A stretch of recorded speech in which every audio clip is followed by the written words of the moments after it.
So our second person up to present tonight is Elizabeth Butland from the Exeter Food Action Group, and she'll be sharing and talking about the redistribution of surplus food. Hello, hello, hello. Hang on. Hi, Elizabeth. Share my screen. Can you see that? Yes, brilliant. Okay.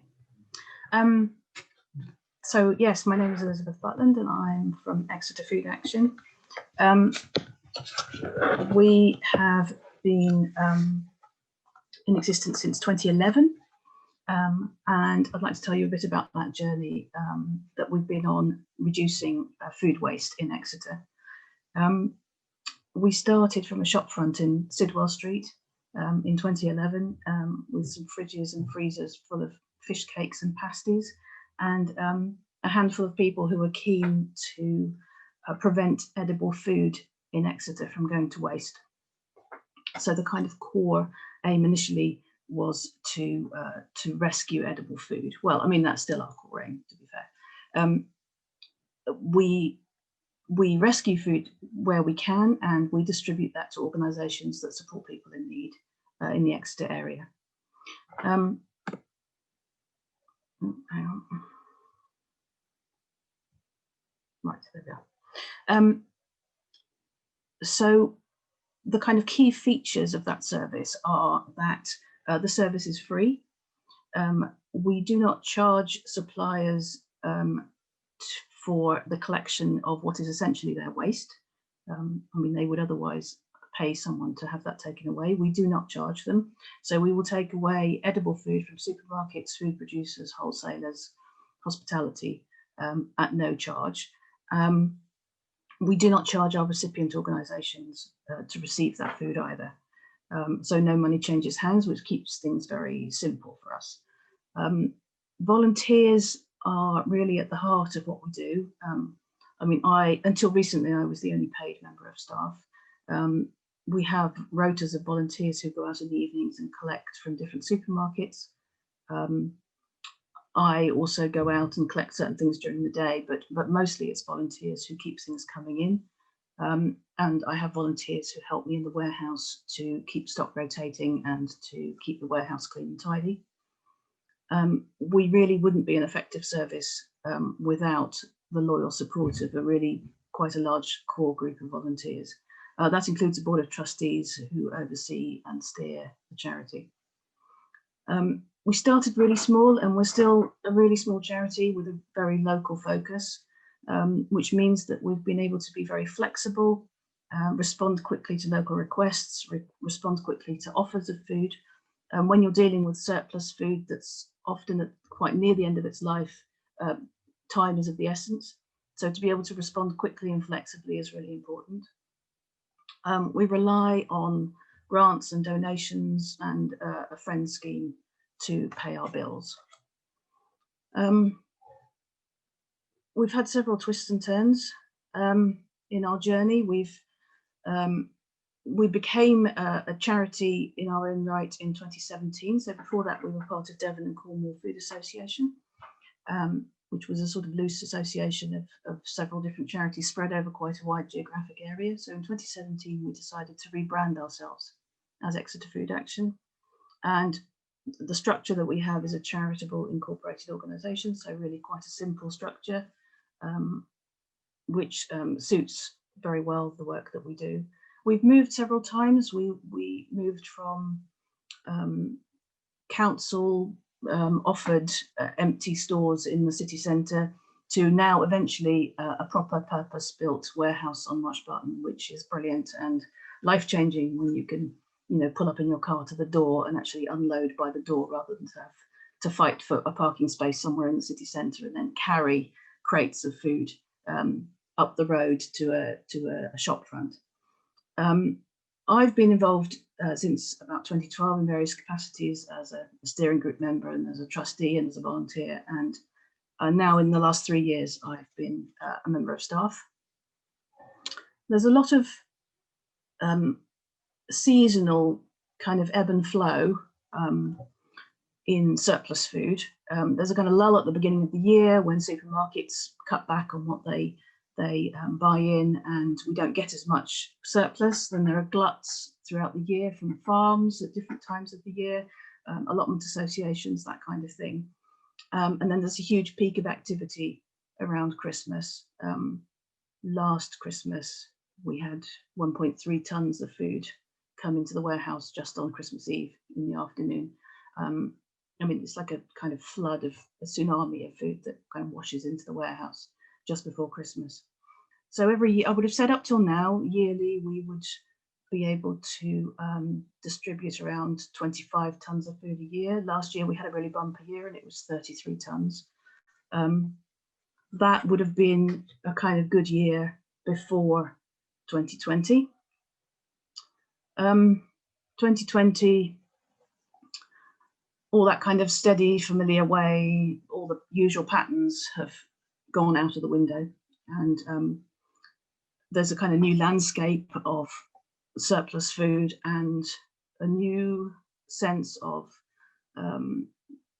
increasing demand and more food insecurity and more people relying on us to access food that's available and make it freely available to charities that need it. We were receiving less from supermarkets earlier in the year because there was huge consumer demand. People were all buying from supermarkets. They weren't eating out. Restaurants were closed. So we were getting much less from supermarkets, much less waste. But instead, we were inundated with offers from the hospitality sector and from companies that supply the hospitality sector. Memorably, places like Creeley, when they closed, offering us thousands and thousands of Easter eggs that had been delivered in advance of what would normally be an Easter egg hunt. We managed to shift 5,000 Easter eggs for them, but I mean, that was only half of what they had available. That's all calmed down a bit now. Businesses have redesigned their services and they've engaged in different ways with their customers. So a lot of that has calmed down, which is really good. I mean, it was difficult to see all these places having to close down. Some of our recipient charities also had to close in response to the lockdown and had to redesign their services or just remain closed. I mean, it was a difficult time for a lot of charities. And new groups sprung up all over the place in response to local demand. So huge numbers of groups started up in local areas, trying to support people who were struggling in different sections of the city. And they were coming to us with requests for food to support those services.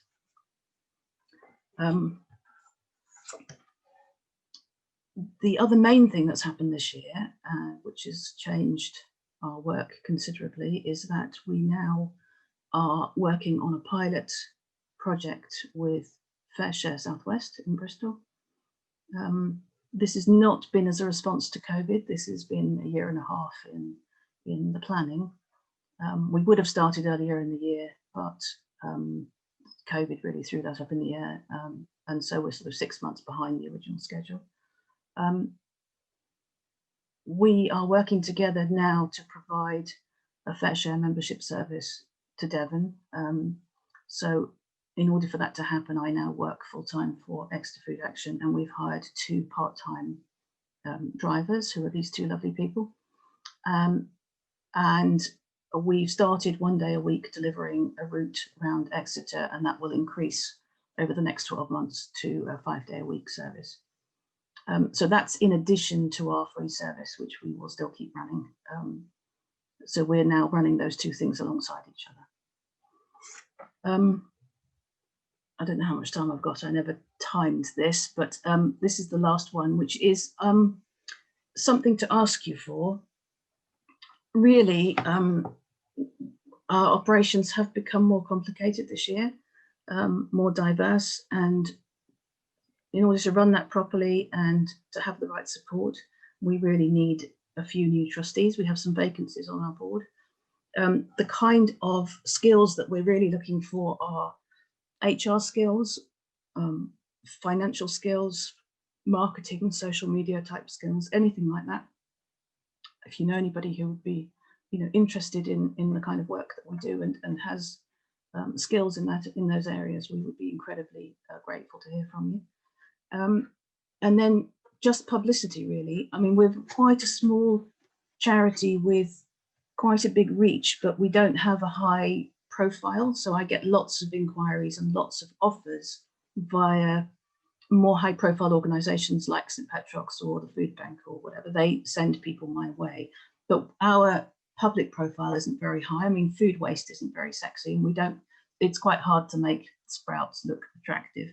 So it's, you know, it's one of those things where the more people that follow us or retweet things or share things online, things can gain a bit of momentum that way. So we're grateful for any publicity that we get, and it also boosts the sort of links that people might then make with our friend scheme, which is a really reliable source of income for us.